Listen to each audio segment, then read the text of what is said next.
Okay, here we are. I wanted to do something, but I guess I can't. Now, as I'm going through these woods, okay, look ahead. You can see where something has been walking through this area. Okay. Oh, I just had a bird fly by my head. I think it was after one of the last of the biting flies of summer.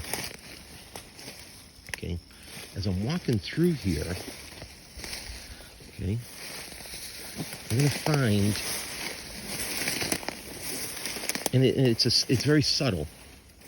You kind of look for, it looks like something might have pushed through the brush in this area over through here. Okay, like a line. You can see there's a line from this fallen log. Okay. And it's right there. But let's go on to an actual trail, right? And this is an animal trail. As I'm walking through here, I'm walking through the least, the easiest path. And the reason it's easy is because other things have been walking through here to push the vegetation away. Okay? And that's one thing that you're going to have to look for. One of the first signs is anything that you could say is a disturbance. I know it's kind of hard to see, but as you're looking through all of this low bush blueberry and mixed woodland, you can kind of see like little holes like in here. And that's usually indicating, oh, almost fell, stepped on a rock. That usually indicates something walked through in this area. And as you can see, I'm walking along.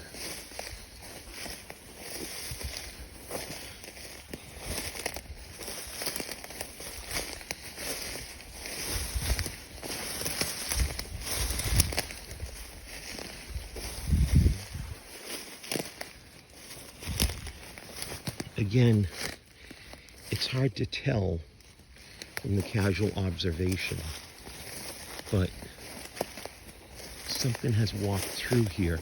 Now we're going to come up into an area where I know there is an animal trail.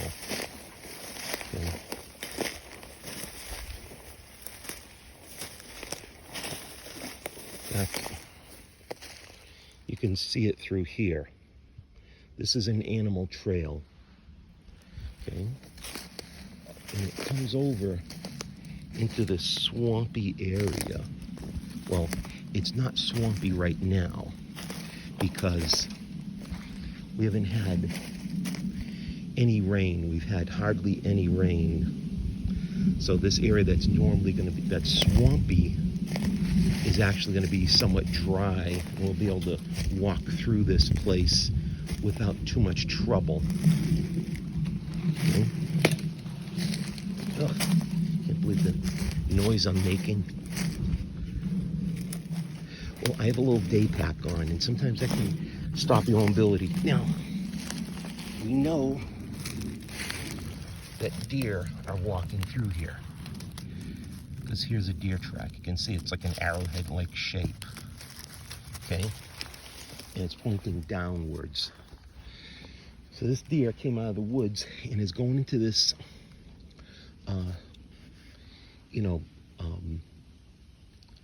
we call it like black growth, but it's actually, they're hemlock or black hemlock trees. And it's found in low swampy areas, and that's where this deer is actually going into. Okay, so walk a little bit further.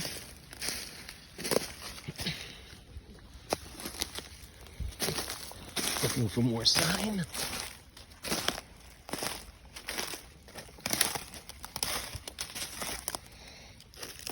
Now,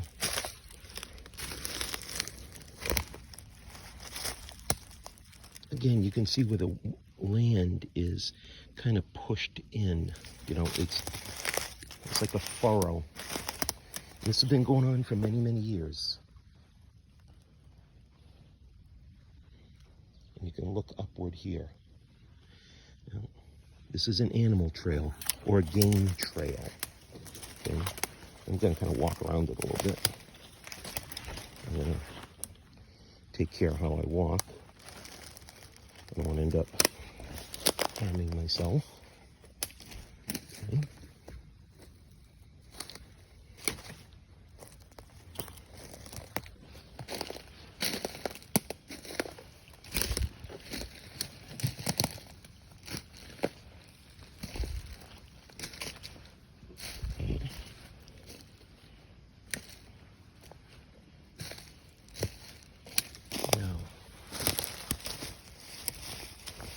See another deer track right here. It's kind of hard to see, but I could see it. It kind of stands out. Again, it's that arrowhead or spear-like point, because deer have cloven hoofed, or they're cloven hoofed. All right, they basically walk on their toes, for lack of a better term. That's why they're so quiet. And they're quite sure-footed. Okay, as I'm plodding along through here, I'll get some nice white birch tree over here.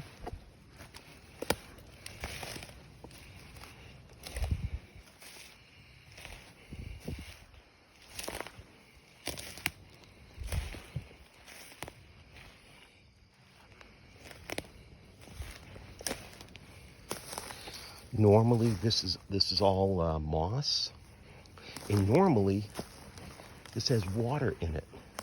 And again, we can see here, yep, it's deer shaped. Those are deer tracks. They're coming out of that thick, swampy area.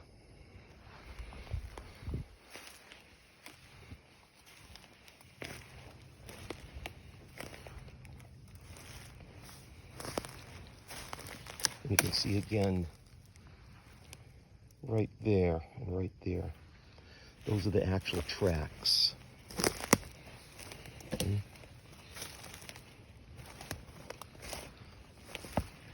In the story, Brian's hunt, he basically has to do the same thing. And again, I just noticed something here too, where my foot is. There's like some kind of disturbance. It's so subtle, but it's where the ground, it's where the moss was pressed in. And again, we got more tracks and we got more disturbance.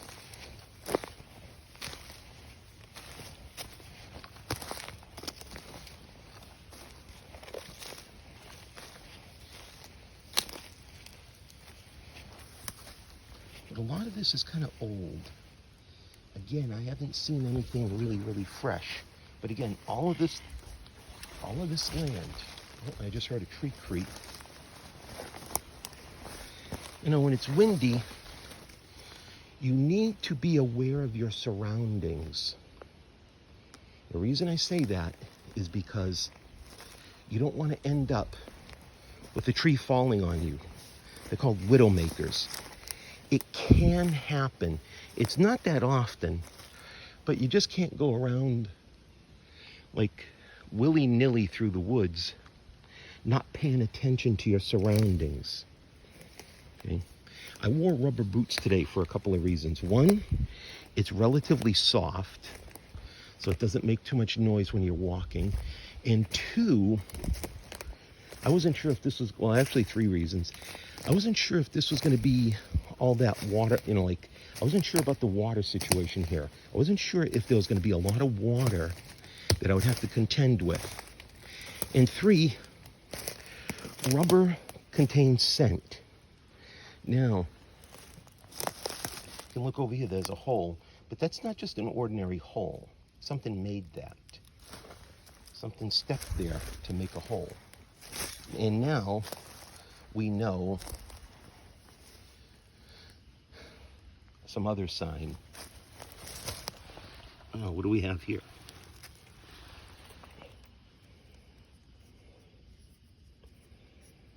Okay? It's the leg bone of a deer. So, somewhere around here, a deer has died. I'm not sure how it died. It could have been from a coyote. It could have been, a hunter shot it, but then never recovered the shot. Sometimes that happens. Oh, and we get some more bones. What do we got here? Okay.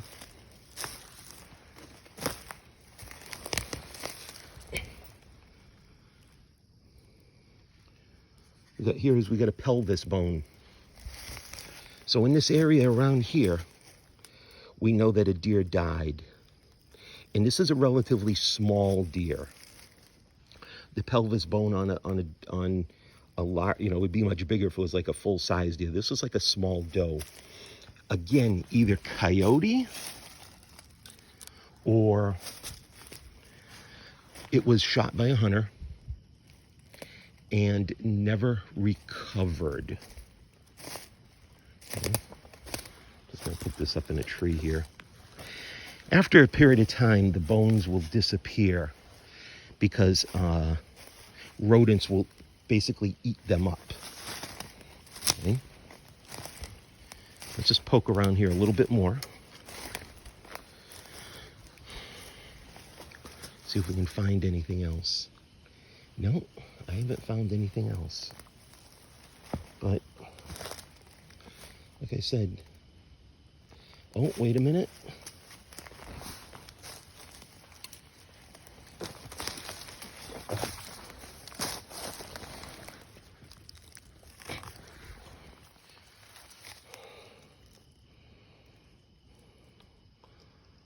Looks like a woodchuck skull.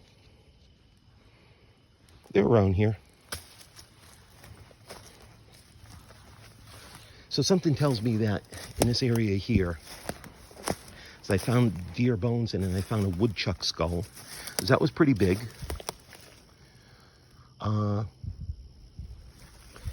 It's probably coyote. I'm just using my observation and experience. Okay. Now,